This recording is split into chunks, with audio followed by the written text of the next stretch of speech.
you know, we got this stigma, like country bumpkins. You know, they talk accent. You know, it's slow. All Louisiana like all stuff. of the, you know, all of the Southern stigmas. My first time, like, really leaving home, so like when I moved to Chicago, and it's like, this is, you live here, right? Like, it was such a, it was a lot of emotions, but one was just the culture shock. Yeah. And so when I say that, it's not even like a black or white thing, it's just, now you see that you're not from a big city.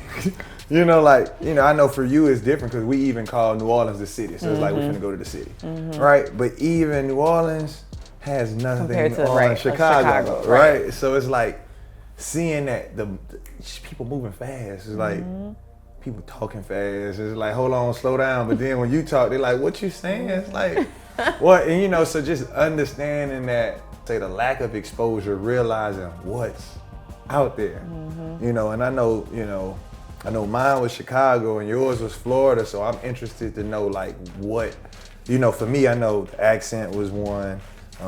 I couldn't realize how people thought they couldn't understand me. Like, It didn't make sense. Right. You know, just the speed, everybody moving at such a pace, and even with the friendliness, right? That's when I realized, like, what Southern hospitality was. Really Because it's like, man, you ain't speaking back, hold on. Yeah, good like, morning. I'm ready to tie my shoes up. You know, so like for you, how was it, you know, going to Florida, leaving home? Yeah, it definitely was interesting. All the things you said as far as like the comparison of, I really understood what it meant to be from the South. Even though Tallahassee is like on the panhandle, so it has some Southern feel, which is what made me go to school there. But my friends definitely were like, what you said? You know, or they would ask me to say stuff and I didn't get that it was kind of like a joke. Like they're like, say water. And I'm like, water? And they're like, water. Like, and I'm like, that's not what I said, but okay, you know. And I think part of that is just having those like moments where I didn't realize that New Orleans was this hugely different place than the rest of the world, because it was my world. Like it's just where I grew up. So even going there and telling people like, oh, just park on the neutral ground. And like even in Baton Rouge, people are like, what are you saying? You know, but like in Florida, they definitely were like, okay, girl, you know. So I think having those moments where I, for the first time, had to figure out how to be okay with being still that, saying whatever I needed to say, talking how I talked, and like that was just kind of eventually I found it fun, because then I like to mess with people and be like, you don't even know what I'm talking about, and that's cool. And a day that I remember though is in the dining hall at FSU, they did crawfish, and I like went straight in the dining hall, got my plate. I got 2 plates because you gotta have one for your throwaway, and then you know what you eating. And I think I was a freshman, so I had friends, but not really. I went to Tallahassee knowing nobody, and I remember the spread of all the stuff, you know, the food. They had corn, and I'm eating, and I'm going through. I love crawfish, so I'm like peeling, quick, going through the. And one of my friends that I had made, who's from Pensacola, she's like, "How do you even know what to do with that?" And I'm like, now you're not worried about if I say water or water. Like, what's the difference? And so those are moments though that, you know, those could have turned into like embarrassing moments where then I would have probably put myself to the side and been like, oh, you need to clean that up a little bit, or, you know, fix your words. You know, New Orleans, we drop all the THs after stuff, and like, it's not the ninth ward, it's the ninth ward. And like, those things are, you know, stuff that I think if I hadn't either been okay with knowing I was on like a little journey of growing up, and I would have probably like not kept some of that to this day, which I appreciate now. Being the person I am now and the role that I have now, I'm much more relatable even as a therapist, because I talk the language, I speak the language. I'm still from Louisiana, and that's, you know, people probably wish they could get rid of it, but I can't, like, and I don't want to. Those were moments for me all throughout college, and even moving back to Louisiana after that. People are still kind of like, okay, we don't get it. You doctor, but you don't talk like, you know, and I'm like, that's your problem, not mine. So yeah, I know for me, the talking, the accent, the dialect. Like I say, when I left Louisiana to Chicago, that's when I realized how many insecurities I had. It's never been shined on, right? So like I had a few issues with the media early on, but it was so much that I was trying to do right because I didn't like for people to talk about how I talk. Like I never liked to feel stupid or slow or dumb because I'm far from that, right? And then when it's like that, like you saying, say Somebody something. poking at you, yeah. You making fun of me, like, you know, you ribbing on me. Yeah. Like, you know what I'm saying? Yeah. You ribbing So now on we me about to and go I at don't like it. that Yeah. because you're not my partner the way you can rib on me about something that's personal like that. So when you laughing because I say orange and not orange, Right. like, you know what I'm saying? Yeah. Like, and you say that again, what kind of soda you want? And like, they used to do that because after the game, I want orange soda. Like, that's what I used to That's like. what I want. What kind of soda you want, Rook? What kind of soda? And it's like, y'all being funny, but I don't know no other way. Like, Yeah, this is it it. takes a lot for me. It took a long time for me to learn that it's orange. Like, and I'm still gonna say orange. Yeah, because why would you not? Why would I not? Like, that's what it is. It's Yeah. an orange. Yeah. So, you know, orange is a color, orange is a flavor. Yeah. Like, I don't know. That's how I learned it. But that's what it is That's to what you. it is, you know. But like, I can remember feeling a way about that, Yeah. right? And so even talking to the media, I don't want to say certain stuff. I don't care about getting in trouble.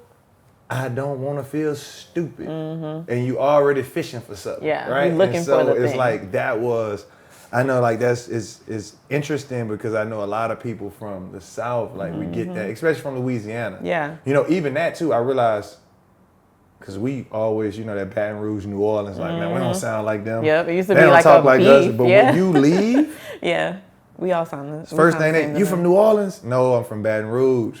You from Louisiana? Yes. New Orleans? No, No. I'm from Baton Rouge. Like, you know, it's like all they know is New Orleans. So even that, you trying to separate. Yep. Like, that was a thing just always, and I don't know why that was so important for me, but it was a thing that it's important that you know I am not from New Orleans. I am from Baton Rouge. Like, I had teammates that tried to call me New Orleans. No. You're like, no. No, I'm not from, Saying you it. could say Louisiana or something else, Right. but I'm not from New Orleans, Yeah. you know, and it's not, I didn't hate New Orleans, No. but it was, you know, trying to separate, but leaving home, I realized we ain't Other no people different. don't separate. Yeah. Right. But like you said, I don't know where that comes from. Like, same thing, growing up in New Orleans, it's like, it wasn't like you disliked Baton Rouge, but you did not want people to mix up. Like where, and it's like, no, I'm from New Orleans. Like, what you mean? Why would you think that? And it's like, well, what's wrong with Baton Rouge? And there wasn't anything. Right. But it just is this, and they do have two different cultures a little bit. And so I think maybe that was it, where people felt like,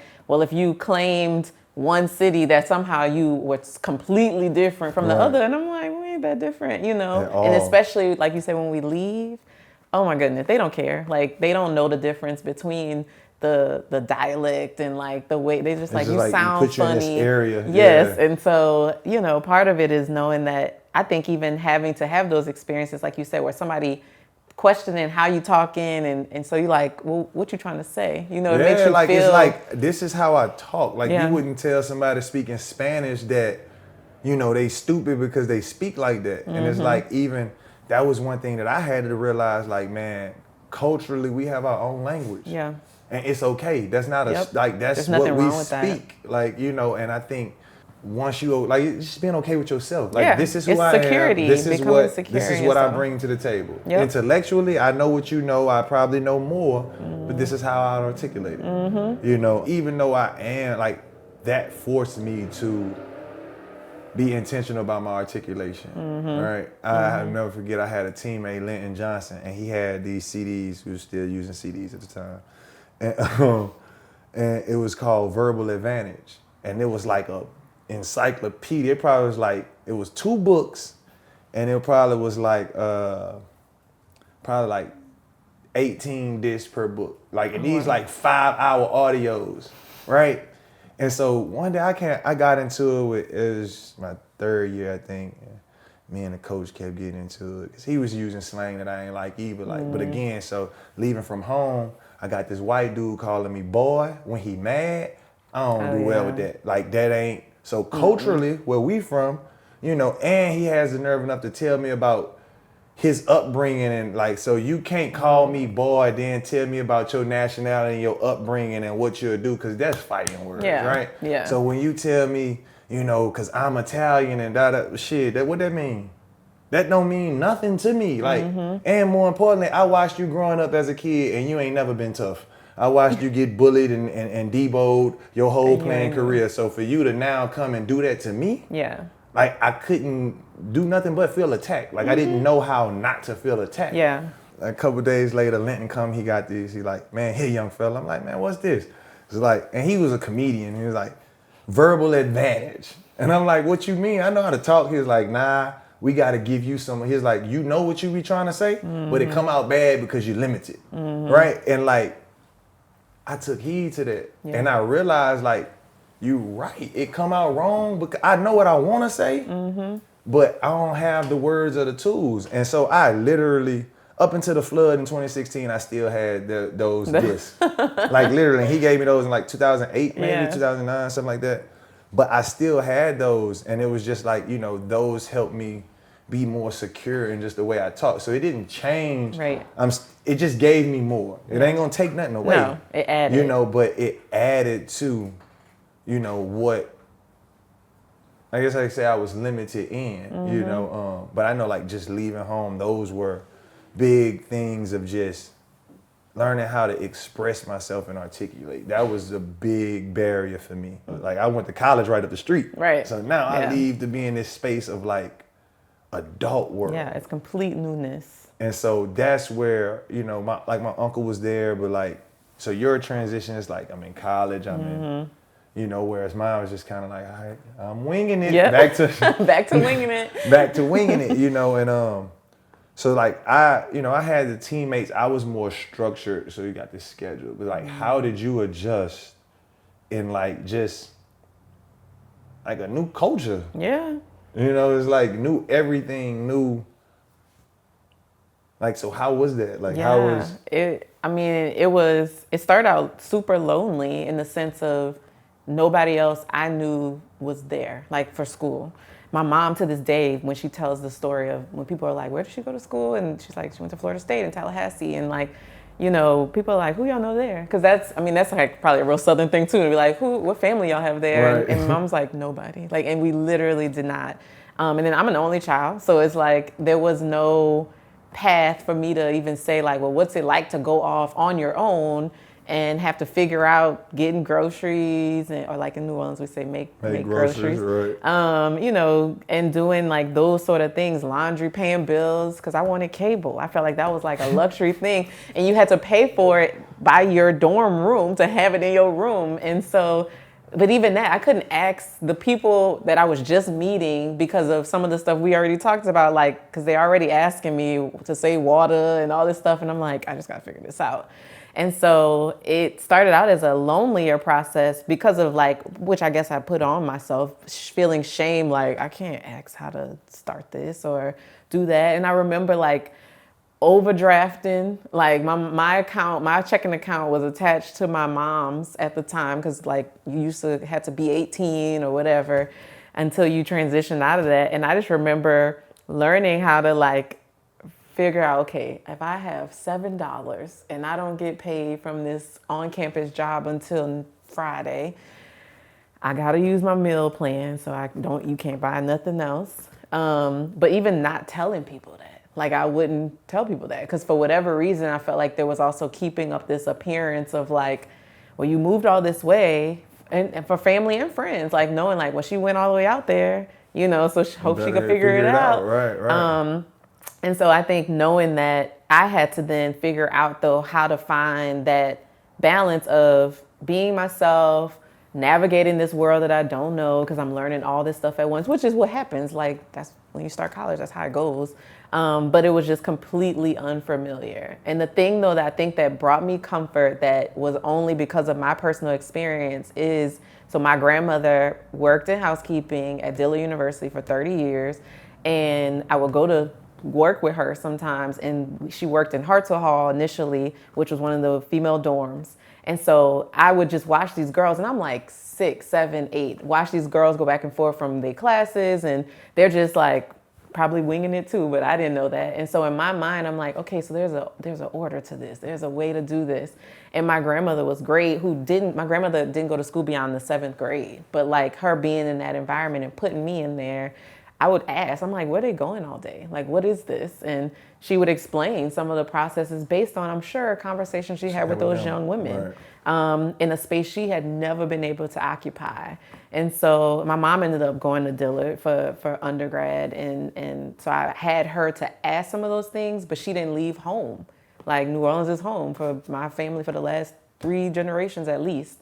And so it was different to try to figure out how to be from out of state. I didn't know how to change my license, or if I wanted to. I was real hard up about not doing that because I still wanted to vote in New Orleans. And it was, it's just personal stuff that when you find yourself in new spaces that are tied to success or what people think is success, and you don't know what to do with it, I mean, you wing it a lot, but then you also experience all the stuff we said, the shame, the confusion sometimes. You want to ask for help, but then you don't.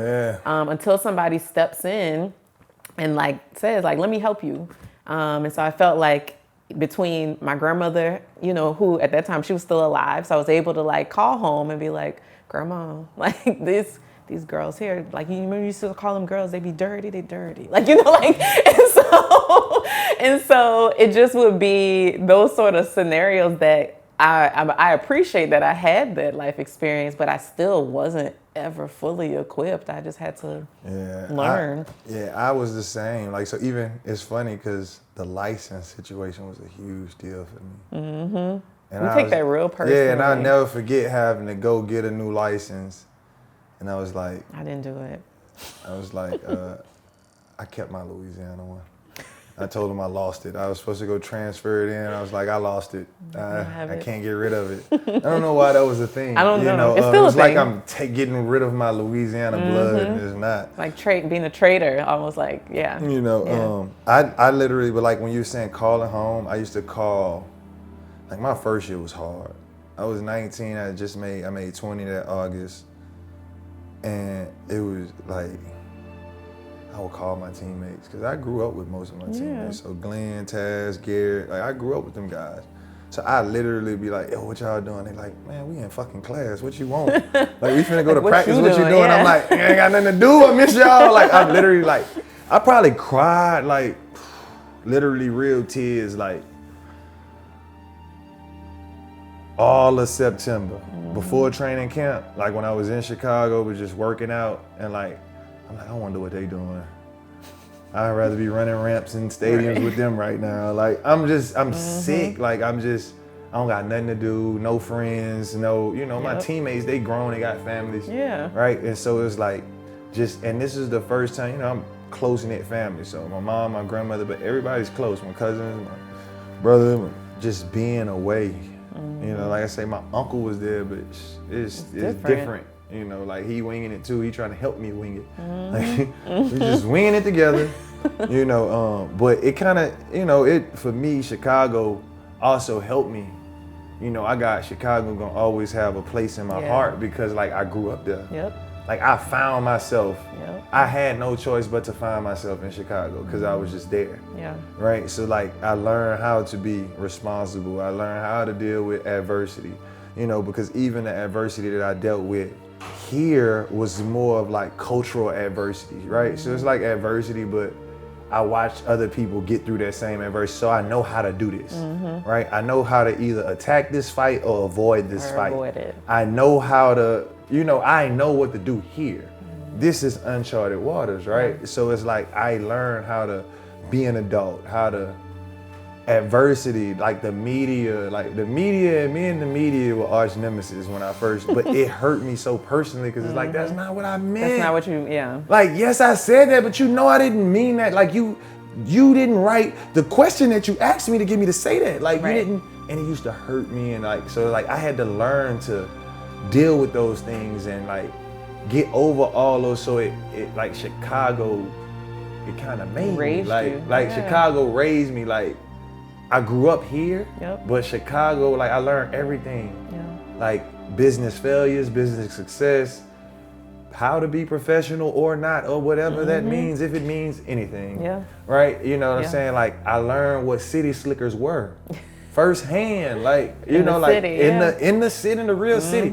I literally learned how to drive, and I think that's why I'm not such a good driver now. I learned how to drive in Chicago. I got my license my senior year. the day before senior prom. Like I didn't get a license until then. I didn't drive much. And right here, like I could walk home faster than half of my classes. So I literally like interstate with 4 lanes. I never did that. We don't even have 4 lanes here. Yeah. Right? So I didn't learn how to do none of that until I got to Chicago. Like that was the moment. So that was, like putting my realness to the test. And not my realness of what realness is here with all keeping it tough, but how real are you as a person, right? So you hear all this stuff about Chicago. I never had problems with people in Chicago, right? I never had it, and that was because I think, what I did take from home, although I questioned myself in a lot of other areas, when it came to people, you knew. Like a real person, I know who I am. So I may not know how to deal in this space professionally or the right way socially, but if you're a person, I can connect. No matter what. And so that was, like I said, Chicago will always have a place in my heart because that was my first time away from home. Away from home. So like whenever I see a young Chicago, any kid from Chicago have success, anybody, like I be feeling like connected to I feel connected to it because I get it. You feel like you lived it. I get it. Like I understand. It's one of those, Yeah. No, I feel the same about Tallahassee. That it raised me. It made me feel like I am the person I am today because of having to grow up there between 18 and 22 and like figure it out and make mistakes and have crazy stuff happen and have to sort it out on my own. And but I agree with you too, the part about being from Louisiana, we know how to embrace people. We might not always understand them and they might not understand us, but we know how to embrace people. And so for that reason, a place like Chicago or Tallahassee ends up being home, another home, or we make it home, I guess. Right. And so, I'm super grateful. But I had the same experience. I cried. Like when my mama pulled off, I was like, oh no. I don't even know if she knows that. But like, I sat in that room and I was like, oh, was this a mistake? Because I didn't know a soul. I had no reason to be in that city except that I was about to start college. And so I think it was that moment where I'm like, am I ready? Am I equipped? What do I know? What do I don't know? It turned out all right. And so I never forget my senior year in high school, Jesse Jackson came, talked to the high school, Rainbow Push Coalition, all this. And of course it's hot. I don't work in the gym, man. We don't want to hear this. Like it's end of the year. Of course, I'm the kid that stand up and like, you need to put some air in this motherfucker. Like, I get paddled after for it, and all right, we gonna do that. You making these promises to kids, though, right? And so fast forward 2 years, we get ready to go to the NCAA tournament, and for some reason he was here in Baton Rouge, and he wound up coming to LSU. Did a little prayer or whatever. So now you fast forward a few months, we're in Chicago. Before the game, it's like, I want to talk to you after, cool. And the whole time I'm making up in my mind, like, how this about to go. How this am I about to do what I think I should and just say, hey, Reverend Jackson, nice to meet you, da-da-da. Or should I stand on my, and it's like one of them, always, if I get a chance to do it, I'm going to do it. All right, here's your chance. Here's your moment. And so, after the game, they like, Reverend Jackson outside, go out there, talk to him, whatever. And I'm like, man, you don't remember me, huh? He's like, it's like, LSU? I was like, yeah. And he said, yeah, I can. It's like, yeah. I said, nah, go back a couple years. It's like, you remember McKinley High in Baton Rouge? He's like, yeah. I said, remember the kid stood up, said, John, that was me. They don't have air yet, and one of that was like, that gave me that confidence to stand on what I believe, regardless of who that person is. Yeah. Because this is a man that I've been taught, and it's nothing, it is what it is, right? But I knew I couldn't take the same route and just be okay with shaking your hand and meeting you, because I need to tell you this, because kids who were in there with me, they still there and it's still hot. And you said that you would do this. Understanding like different issues such as trust. Yeah. Right? So it's like all of these issues when people who are known to or supposed to fight for you don't keep their word. And it may not be intentional. Right. But it builds a certain, so even for me, and that was early in my rookie season. So now when I say I met the City Slickers, now I'm on guard with everybody that I meet from Chicago that want to talk to me. What you want to talk about? And it's not what you want from me, is are you going to keep your word? Right, it's a trust thing. You know what I'm saying? Yeah. And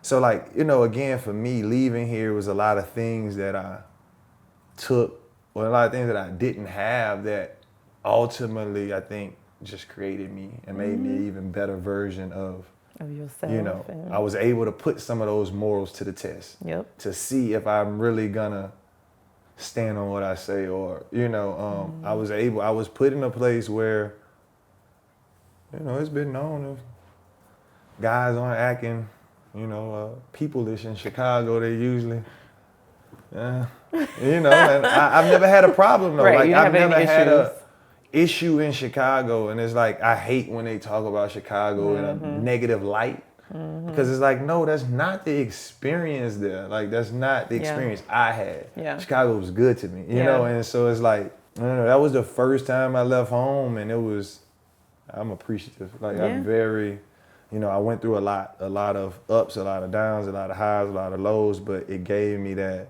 I guess, like that different perspective of life that was needed, that I didn't know was out there. I was finna get emotional. Well, it was about Chicago, but. I think one of the things in knowing that when you leave from home, you have an idea kind of though of like how fun it's gonna be, or how, like, cause as somebody, when you're growing up, you're just like, well, this is my opportunity. For you, it was the NBA. For me, it was school, and it was just like, this is gonna be so great. I have the freedom, I have this, I have that, because it feels like an elevation to the life you knew, even though you bring in that part of you with you.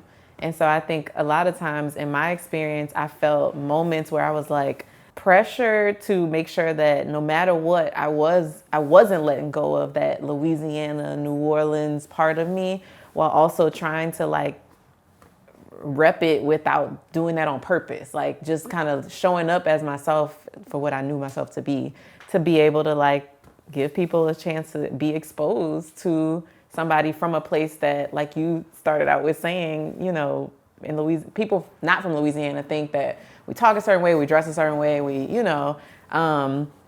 I'm like, I almost hate when people do that, because I'm like, and I'll say it, I'm like, I'm from one of the most fashionable cities in the, and people are probably like, okay, but in my mind, that's who we are. That's really who we are, not like the perception of it. And I felt like going away from home pushed me to have to figure out that line of like defending where I'm from further and while being a representative, while also allowing myself to be exposed to other things. Like you said, it's like that trust. It's almost like a blind trust. Like you're like, I hope this turns out okay, because in your case, you're like, this is where I landed, so this is where I have to go. Yeah, like I ain't gonna lie, like I was scared shitless. Like even the process of like knowing, all right,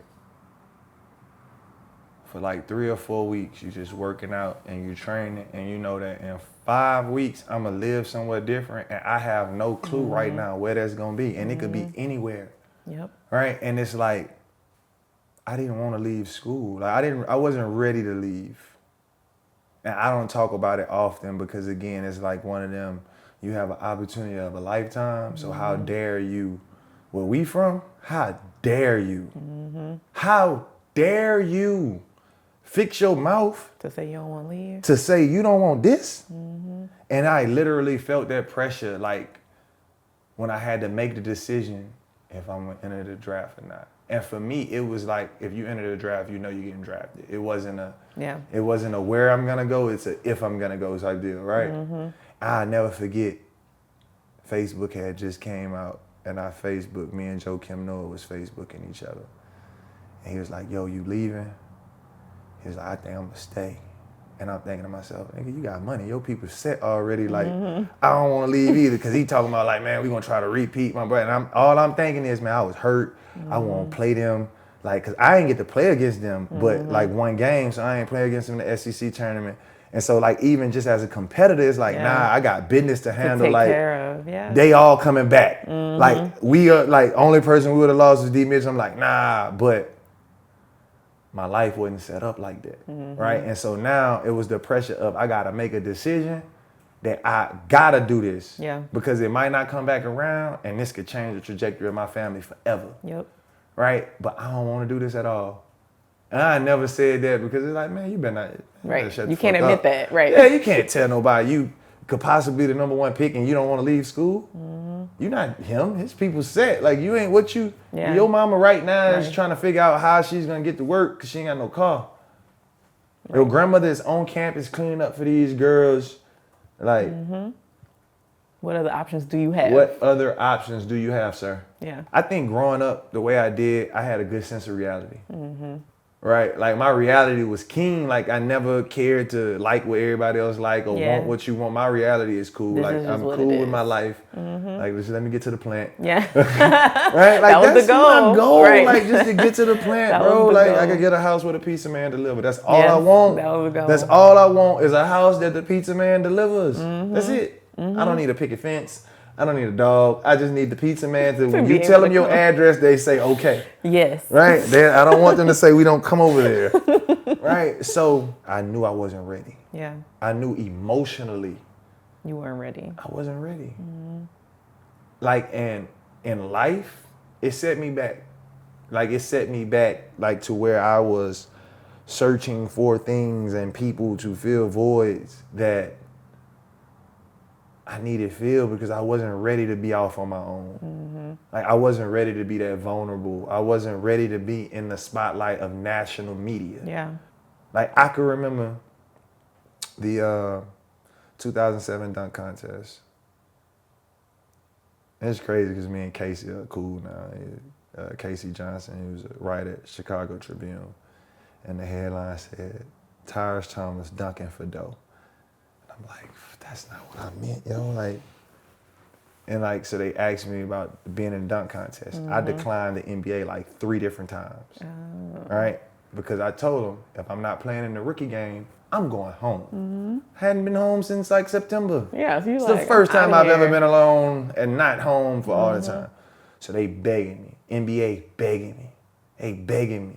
They're like, fans want you to be in it, they begging me. I'm like, I declined them 3 times. I said, the only way I'll play is if I'm in the rookie game. And I started off the season slow. I wound up being like second team all rookie, but I didn't make the rookie game because I started off the season slow. How you started.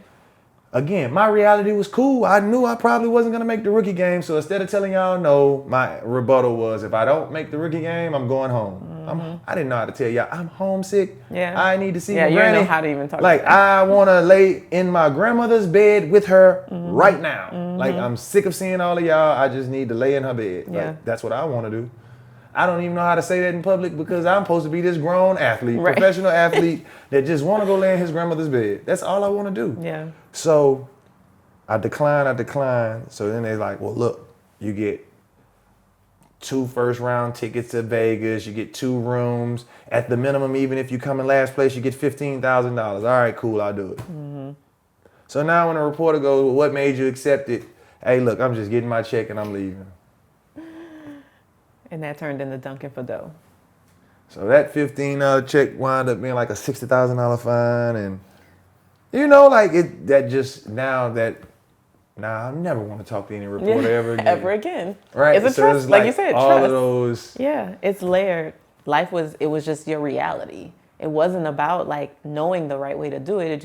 It is what it is. And I think people in thinking about like from a mental health perspective too, and trust and all these things we've tossed out, you only learn those things by living life. Like you have to live. And part of it is sometimes you're gonna get it wrong. So like you said, now you think probably ever since that, for sure, I'm sure every interview you would ever do from that point on was like, what are you writing? Or, asking the right questions that felt like the thing that would prepare you to never feel like caught off guard like that again. So everything we do, I feel like ends up being a response to our downfalls, the high points, particularly when you are still trying to be so committed to just knowing like, I'm just doing what I think I'm supposed to be doing. I don't know if that's right or wrong, but I'm just doing what I'm supposed to be doing. And I remember being away from home, having the same thing. I went home once a month. My first semester of college, I got in my car and drove there. And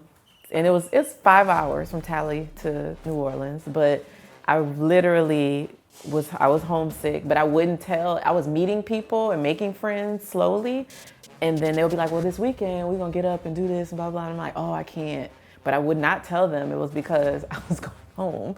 And they're like, oh, well, when can you do it? And I'm like, oh, Sunday, like after 6 or 7. And so I would intentionally, during that trip home, tell my mom like, hey, I'm getting up, I'm gonna go to church with you, and then I gotta get on the road because I needed to be back to my friends would probably just assume I was like, I don't know, sleep or something. Like, I don't know what they thought I was doing during the weekend when I couldn't hang out. But I went home. That whole first semester, I went home every month, once a month. And eventually, that changed, but it was because I wanted to be there. That felt safe. School, I could do school. Going to class wasn't the hard part. It was being on my own. It was the environment. It was these people asking me to say these words. I'm like, nothing's wrong with how I'm talking. But to them, it was. And so it was the security of that. And a lot of times we don't realize, just like we talked about, like navigating professional spaces differently too. It's from those same experiences of having to like protect yourself almost to get through the media, to get through meeting new people, figuring out your career path. And like now being in a separate space as an adult where you're like, I still have to figure out how to navigate people. I still got to figure out who I can trust and who I can't trust. And that plays a part in your well-being overall. Like my ability to be able to connect with people is based on the energy I get from them, obviously, but like the questions I ask are centered around like what went wrong in the past for me to know. And like, that's been the cool part too about like our friendship is like, I'm gonna just ask what I would ask anybody else. And how you respond to this is gonna let me know what this is. And it's been interesting to see that play out in personal life and professional life, and obviously in mental health. How would you recommend, or what would you, what's your thoughts to others on just navigating those spaces? I think obviously learning to be yourself in all those spaces, but also being okay knowing you won't know it all. And I mean, part of it is like, none of us really, really know. So, damned if I know.